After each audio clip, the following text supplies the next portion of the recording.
Dinosaurio, furgoneta, palo quemado, desierto, Mukura. Con esto, Fixi quiere decir que Mark Fisher es el más importante filósofo del siglo XXV. Banano, América, flor, calavera, nevera.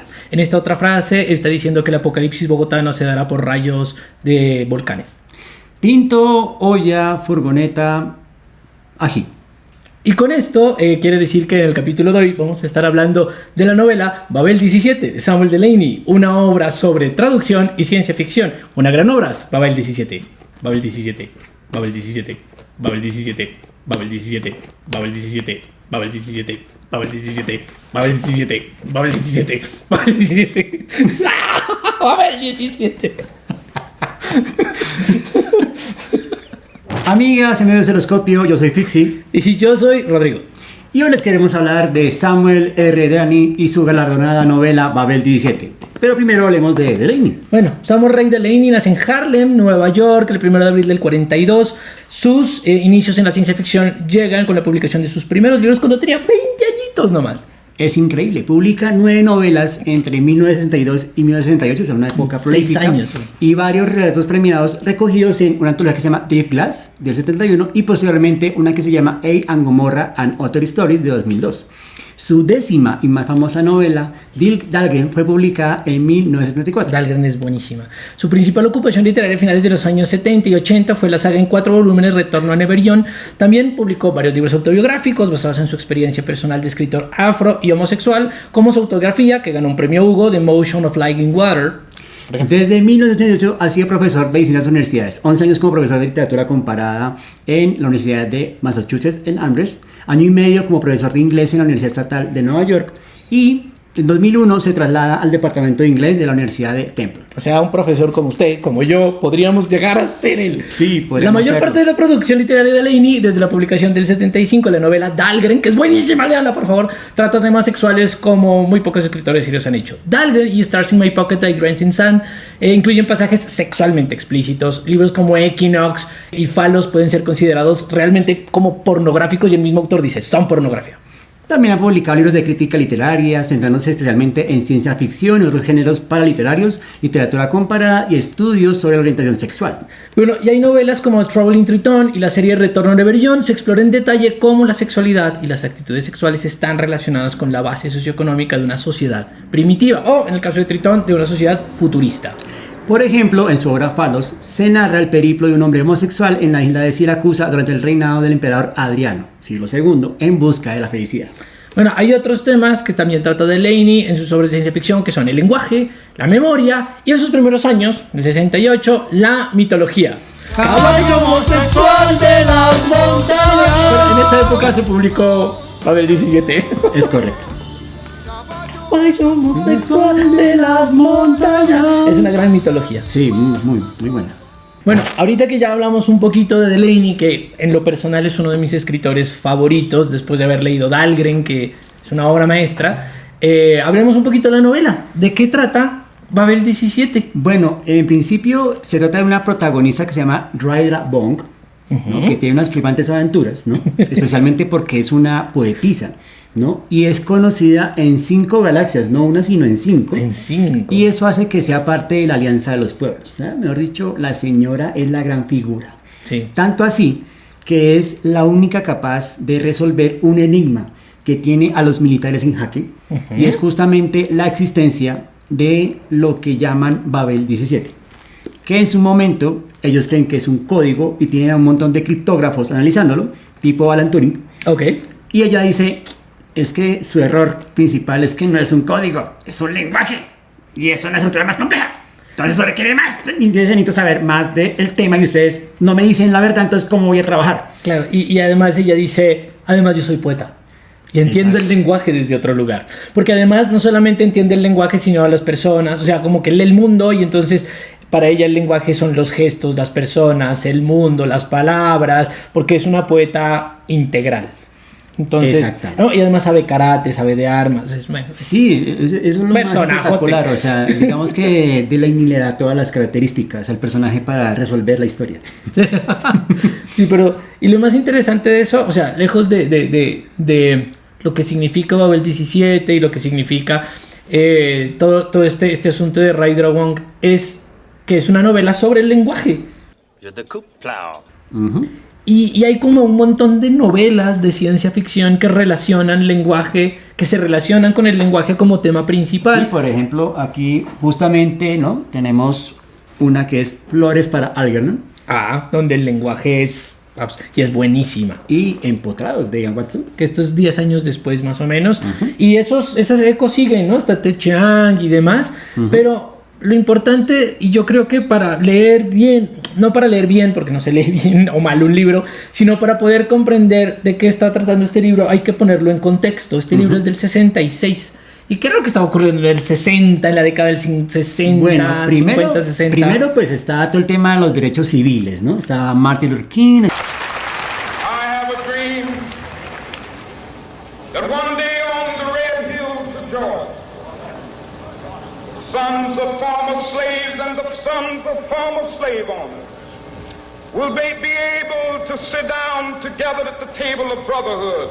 I have a dream.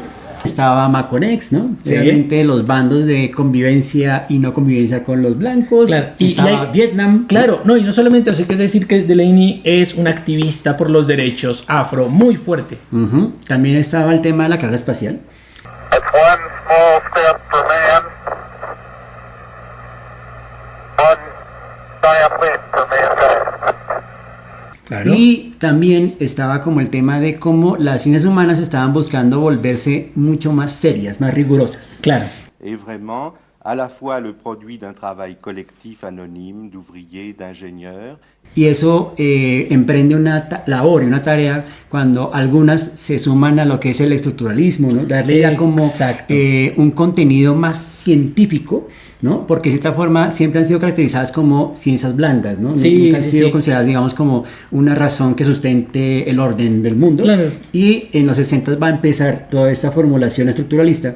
Y yo creo que ahí también viene el interés de Delaney. Claro. Por insertar esa preocupación en una novela. Claro, porque hay que pensar que el curso de lingüística general de Ferdinand de Saussure es más o menos de los años 50, pero mucho de lo que tuvo que ver el curso de Saussure, el curso de lingüística de Saussure, fue justamente su encuentro con Lévi-Strauss y cómo Lévi-Strauss tomó las ideas de Saussure para desarrollar todas sus teorías antropológicas sobre la construcción del tabú, sobre la construcción de la mitología, etcétera, etcétera, y cómo ahí hay algo que pasa muy particular en las ciencias sociales y humanas, que se da el giro lingüístico, y es que es como que todas las ciencias humanas empiezan a decir, venga, la lingüística nos dio como el faro, como la luz que nosotros debíamos seguir. ¿Por qué no seguimos eso? Y entonces la lengua, la forma de comportarse de lo lingüístico, de los códigos, las lenguas, las formas de hablar, los fonemas, etcétera, etcétera, se convirtió como en el centro de absolutamente todo y principalmente de la antropología, por Lévi-Strauss, después Roman Jakobson, todo lo que pasa con el estructuralismo. Pero años francés y atrás gringo. hay que recordar a un célebre no pensador, pero sí pensador, que es Ludwig Wittgenstein. Claro. Que él es el que va a decir en Oxford, ¿no? A toda esta gran comunidad, el berraco problema que ustedes tienen es que están construyendo un pensamiento desde un elemento que es totalmente problemático, que es el lenguaje. Sí. ¿No? Y desde ahí ya empezó como esa discusión, pero a Wittgenstein lo tenían un poco así como en el cajón, pero creo que es en los 60 donde Sí. vuelve a retomarse toda esa idea. Claro, no, claro. Y yo creo que Babel 17 de Samuel Delaney se nutre de todas esas cosas, es decir, se nutre de las preocupaciones, y esto es bien interesante porque cuando se une el lenguaje con la antropología, es como que la única forma en la que nosotros podemos describir una sociedad es una sociedad a través del lenguaje que utilizan.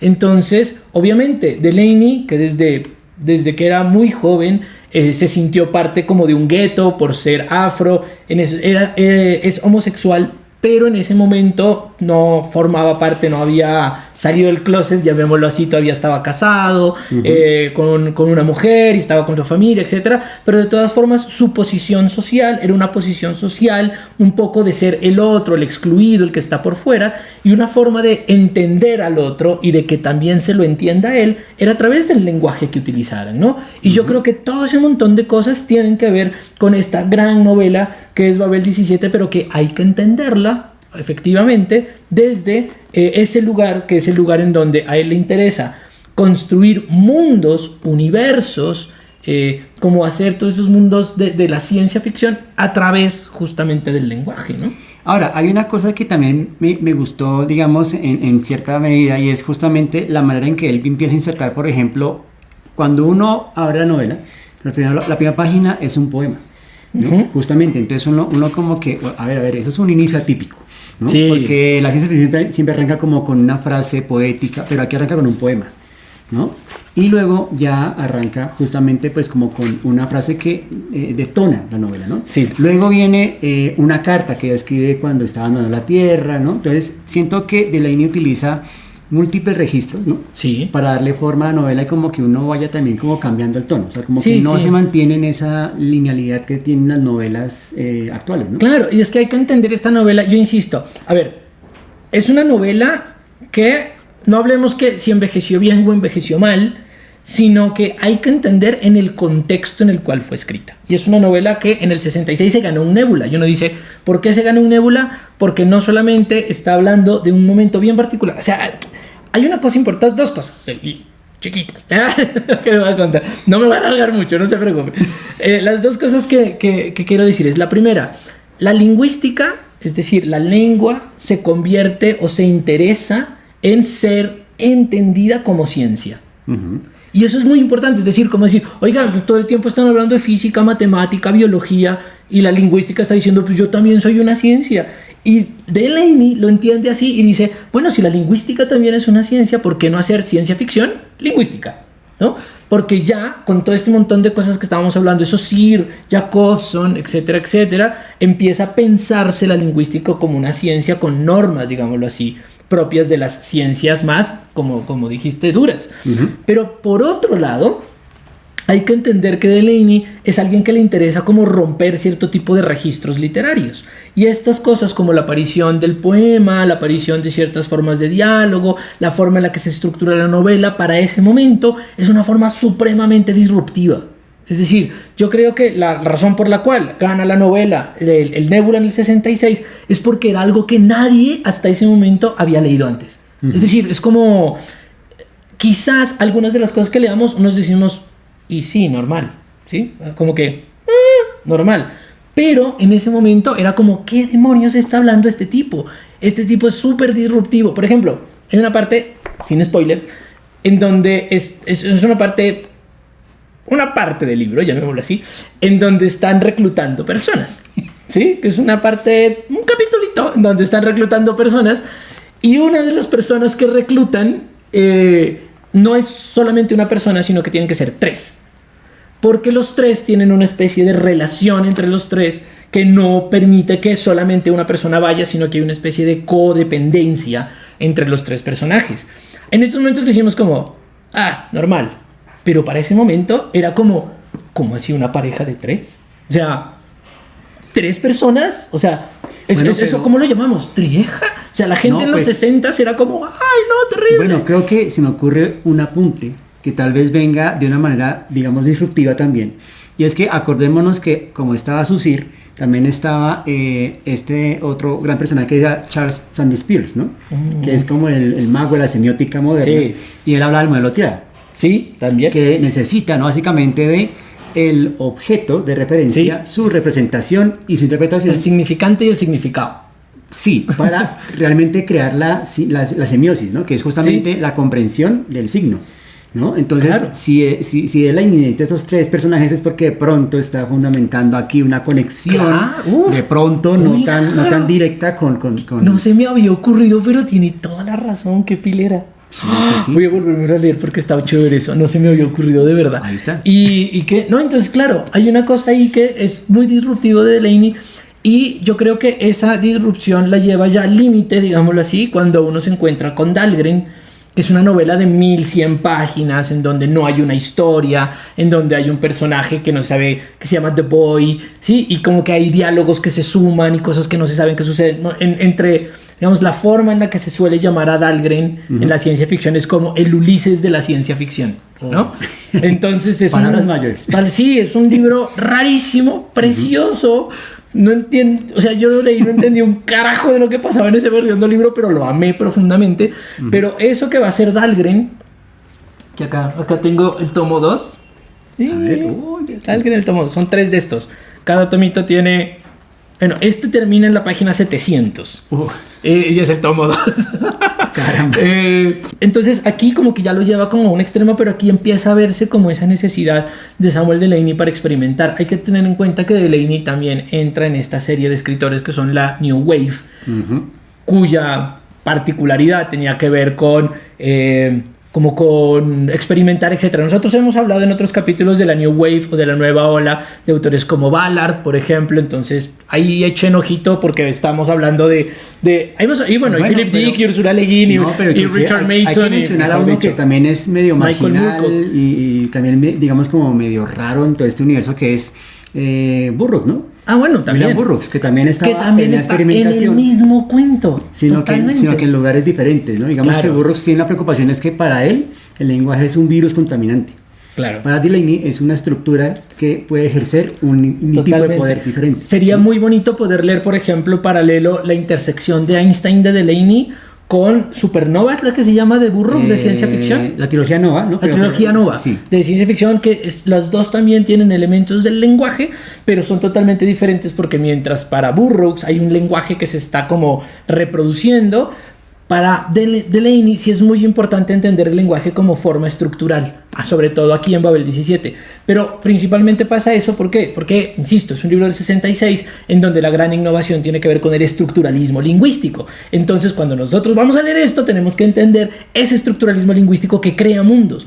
No es posible construir mundos si antes no se crea un lenguaje en el que esté habitándolo, pero no a la manera de Tolkien. O sea, no a la manera de Tolkien diciendo voy a crear el élfico para que existan los elfos. No, que él sí era como más Oxford por allá, anciano pues con su pipa. Profesor de literatura. Bueno, Delany también dictó lenguas, pero no andaba con una pipa por ahí haciendo cosas, sino que el man andaba en Nueva York en los 60s, sí. en plenos 60s. Claro, o sea,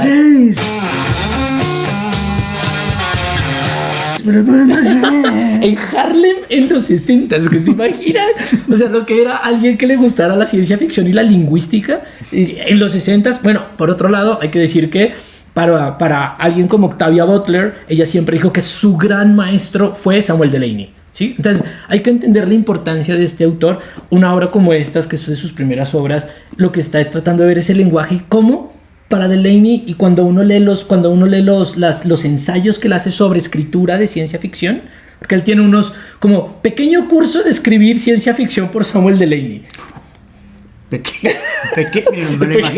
lo imaginé por lo pequeño. Y todo el tiempo él lo que está diciendo es eso, es como el trabajo de la ciencia ficción no es inventar mundos y personajes y acciones, es inventar lenguaje, formas de construir mundos desde el lenguaje, ¿no? Y creo que aquí, digamos, es un primer acercamiento que está haciendo sobre cómo este lenguaje, código, etcétera, que se está buscando en la guerra, este Babel 17, se convierte como en un centro para la construcción de mundos, ¿no? Para la imaginación de mundos. Ahora que hago un ejercicio mental, ¿qué pasaría, por ejemplo, si esto le llegara por mail, por correo, a Marshall McLuhan en Canadá? El medio es el mensaje. ¿Qué pasaría? ¿Qué diría Marshall McLuhan de Babel 17? Uy, no sé. ¿El código es el mensaje? El código es el mensaje, porque además el código que es el mensaje, hoy va a ser un spoiler, pero es la persona. No voy a decir nada.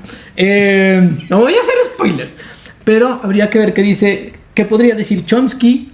O sea, yo creo que es un libro que nos hace pensar de nuevo las formas en las cuales se ha pensado la lengua, el código, la construcción del mundo desde el lenguaje, y eso es valiosísimo. Babel 17 es un libro particular, digámoslo así, especial, de Samuel Delany, pero que es necesario para comprender toda una rama de la ciencia ficción que tiene que ver justamente con la ciencia ficción lingüística, la construcción de las palabras y la creación de mundos desde el lenguaje, y eso lo hace increíble, y Delany lo amo así mucho. Así es, o sea, prepárense y de cierta forma van a tener un viaje flipante. Y después de leer lean Dahlgren. Y bueno, amigos, espero que les haya gustado el capítulo sobre Samuel Delany y su gran obra Babel 17. Y si quieren apoyar un canal que 100% busca nuevas formas del lenguaje terrestre, extraterrestre, intraterrestre y extraterrestre. Síganos. Tenemos una campanita, síganos, escúchenos, por favor. Estamos en Spotify y obviamente estamos aquí en YouTube. Síguenos, comenten.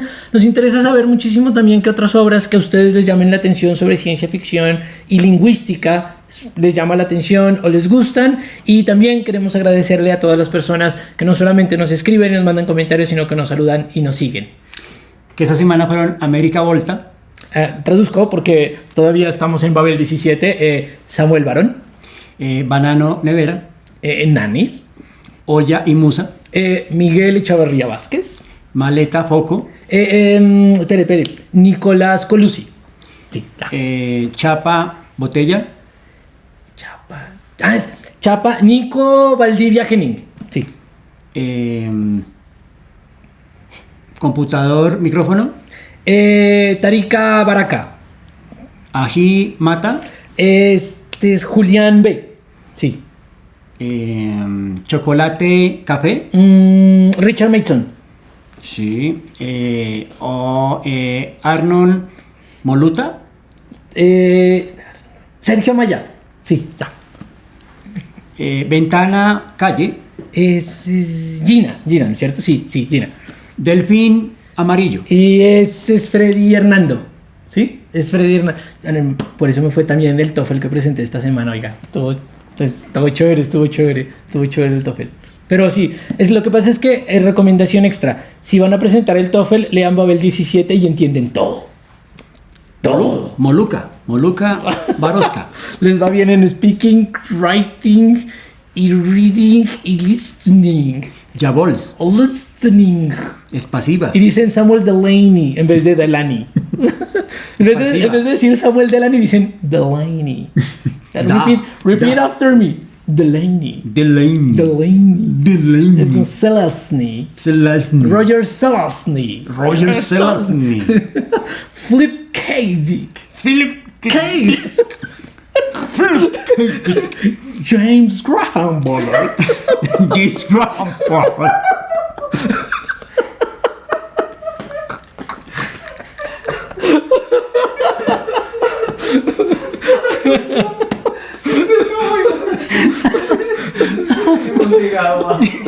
Hemos llegado abajo.